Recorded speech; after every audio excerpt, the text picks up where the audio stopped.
Muy buenos días, mi nombre es Abraham Kailus Bianca, soy la estudiante de la Universidad Nacional Amazónica de Madre de Dios de la carrera profesional de Contabilidad y Finanzas, la asignatura de Derecho Laboral Público, dictado por el docente Pumasaxi Miguel Ángel. El tema que voy a tratar es sobre el texto único ordenado de la Ley de Relaciones Colectivas de Trabajo, aprobado por el Decreto Supremo número 010-2003, publicado el 5 de octubre en el Diario Oficial El Peruano.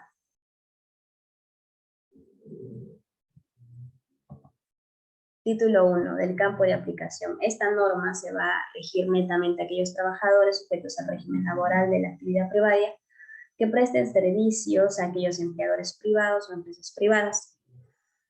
Título 2, lo que va a tratar esta norma es sobre la libertad sindical que tienen estos trabajadores. Y ahora, el Estado, en el artículo 2, dice que reconoce a aquellos trabajadores el derecho que tienen a la sindicación, sin ninguna autorización previa para el estudio para pertenecer a un sindicato, ya que esto es un derecho, un interés que tiene propio el trabajador para mejorar tanto en el ámbito social, económico y moral de sus miembros, y el Estado debe reconocer ello.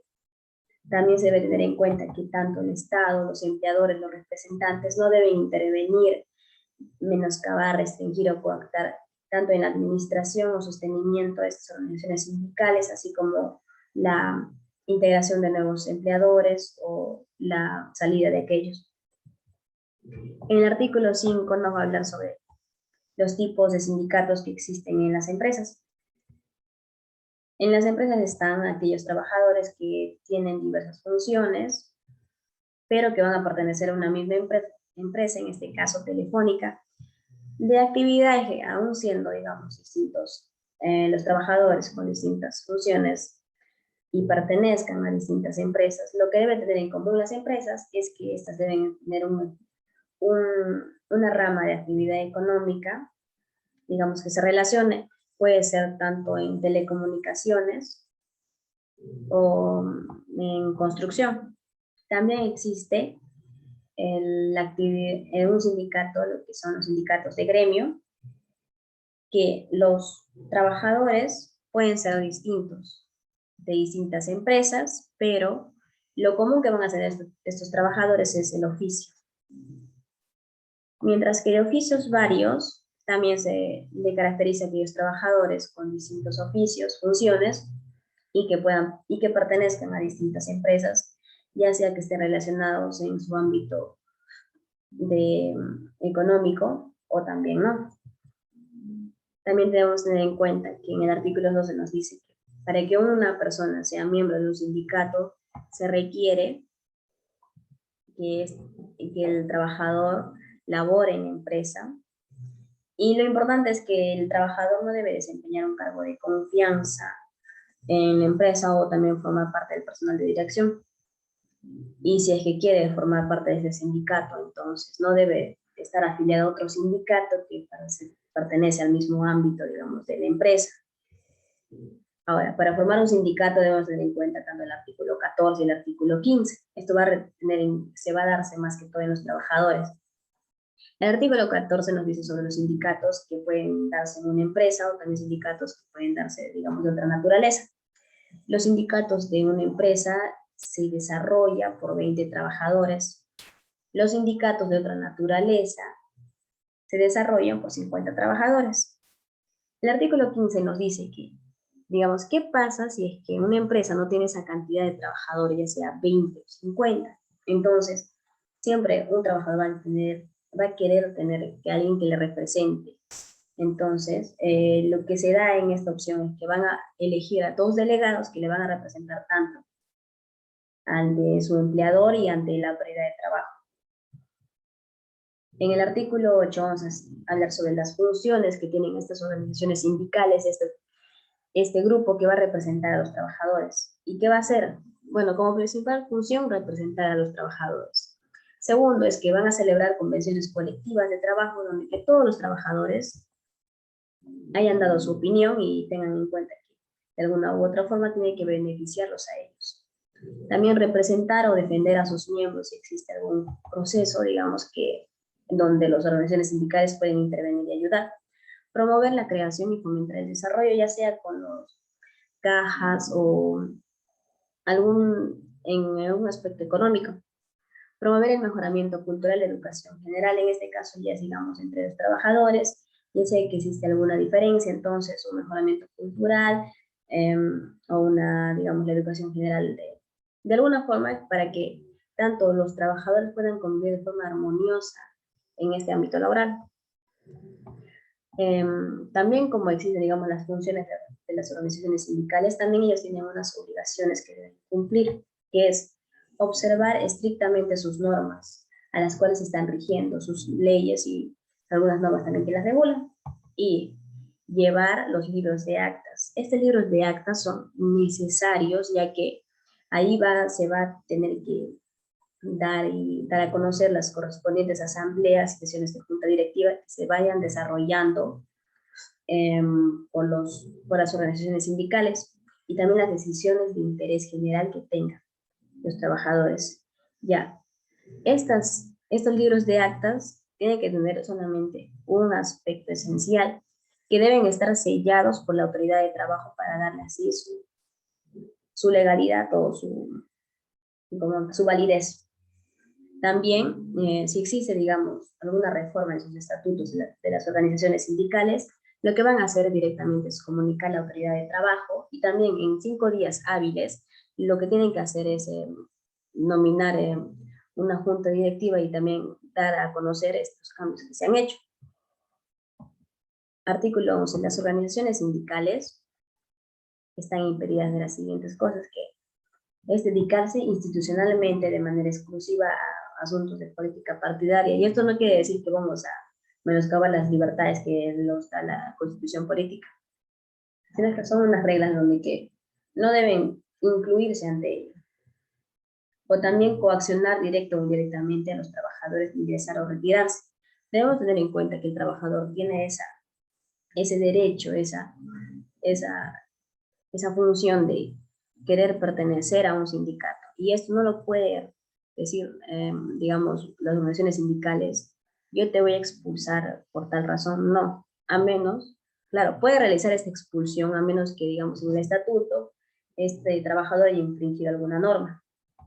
También las organizaciones sindicales deben manejar bien los fondos o bienes sociales que sean producidos en el objeto de organización sindical.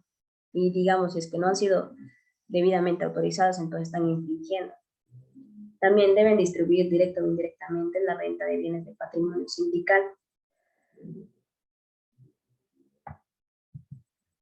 También debemos tener en cuenta en el artículo 21 la importancia que tiene la asamblea.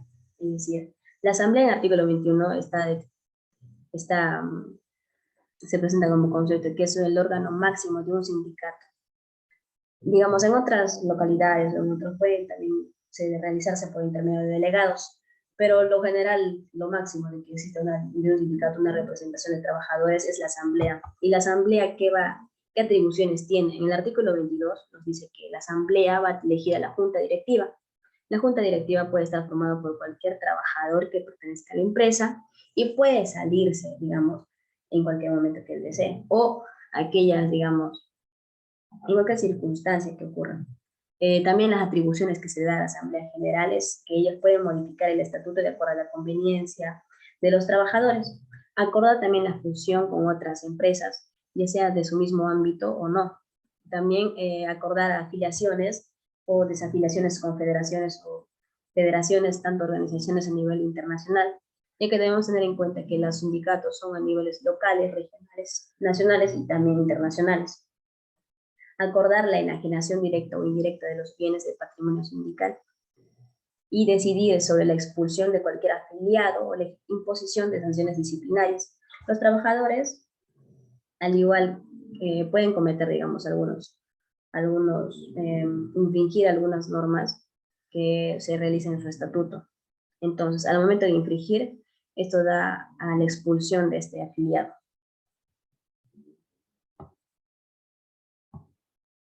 Y es algo que en la Asamblea General ya lo lo da a conocer a los trabajadores, y los trabajadores tienen que tener esa función también de saber qué es lo que hay en su estatuto para así regirse ante ello. En el título 3 vamos a hablar sobre la negociación colectiva.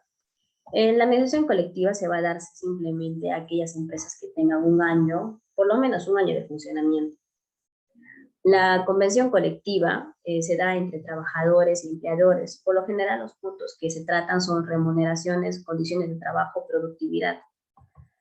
Productividad en el caso, digamos, qué tanto el trabajador está laborando eficientemente o no. En el artículo 44 vamos a tener en cuenta que las convenciones colectivas se pueden desarrollarse en cualquiera de los ámbitos, que pueden ser de la empresa, de una rama de actividad o también de un gremio. Y tener en cuenta que en el artículo 43 nos dice que estas convenciones colectivas, digamos, ambos, tanto el trabajador como el empleador, van a regir, digamos, qué duración va a tener esto.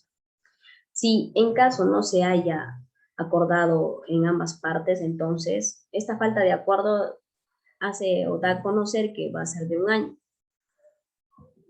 Y también esto va a modificar el pleno derecho de los aspectos de relación de trabajo sobre los que incide. Si digamos tuvo digamos una negociación colectiva, digamos, en aspecto de administración, entonces lo que es los trabajadores de administración van a tener que, digamos, basarse a estos derechos que se hayan tratado, de acuerdo, digamos, a lo que ellos, a los cuales les haya presentado. También, hasta cuándo va a continuar en vigencia esto. Eso continúa en vigencia hasta el vencimiento de su plazo, que puede ser, digamos, cuando existe en la empresa traspaso de ventas, cambio de giro de negocio, alguna otra situación similar. Y esto debe formalizarse en escritos en 3 ejemplares, y la primera es para ambas partes, y el último es para la presentación a la autoridad de trabajo con el objeto del registro y archivo. Así también debemos tener en cuenta que el artículo 50 nos va a mostrar también las partes podrán ser asesoradas por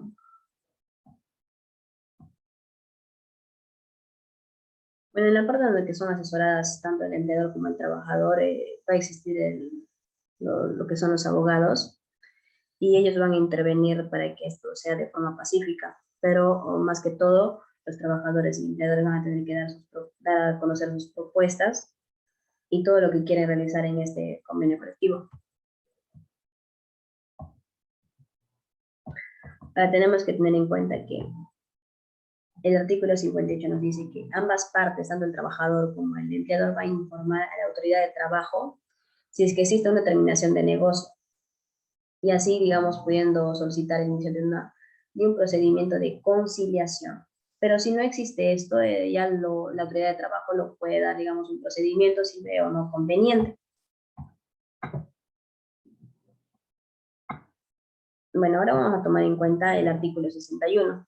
Si, digamos, no se llega a un acuerdo, a una negociación directa, digamos, en conciliación por parte del trabajador o el empleador, podrán ambas partes someterse a un diferendo arbitraje. Por lo general, el arbitraje son, digamos, huelgas. En el artículo 68 nos dice que esas huelgas se pueden dar, obviamente, porque es un derecho que tiene el trabajador, pero cuando estas huelgas se prolongan excesivamente, entonces la autoridad administrativa va a tener la función de arreglar y conciliar, digamos, de que haya una negociación directa con ambas partes. Pero ¿qué pasa si también la autoridad administrativa no consigue una solución? Entonces el Ministerio de Trabajo y Promoción de Empleo van a resolver de forma definitiva esta diferencia que existe en ambas partes. En el artículo 69 también nos dice que es causa válida para la suspensión de la negociación en cualquiera de sus etapas, ya sea impedimento para el arbitraje, la realización de los actos señalados en el artículo 81, o en el uso de violencia sobre personas o cosas. Cuando ya se realiza, digamos, la infringir el artículo 81 y ya pasar a la violencia, ya no se debe ser armoniosa, sino a violencia, entonces, en este caso, se va a dar válida la suspensión de esta negociación. De la huelga, en el título 4, vamos a hablar sobre el último punto que tiene esta norma, que la huelga es, obviamente, que se puede darse pero esta huelga va a requerir de dos puntos, que tanto los trabajadores como tengan, digamos, un objeto de defensa. ¿Qué es lo que ellos están pidiendo? ¿Qué derechos e intereses tienen? ¿Qué intereses, digamos, socioeconómicos o profesionales quieren ellos que se les, que se les entienda, que se dé una mejora para su pedido? Y también que esta decisión no sea simplemente por una cantidad mínima de trabajadores, sino por una cantidad, digamos, del 90% de trabajadores que comprende esta empresa. En el artículo 79 también nos trata que la huelga, en esta ley se dice que la huelga debe desarrollarse en forma pacífica sin recurrir a ningún tipo de violencia sobre personas o bienes. Cuando ya se infringe esto, es decir, el artículo 81, cuando ya pasa a violencia, entonces esto de forma definitiva, la huelga pasa este convenio pasa a finalizar. También el artículo 83 nos dice que la huelga se puede darse teniendo en cuenta lo siguiente, que no se debe afectar a los servicios públicos esenciales.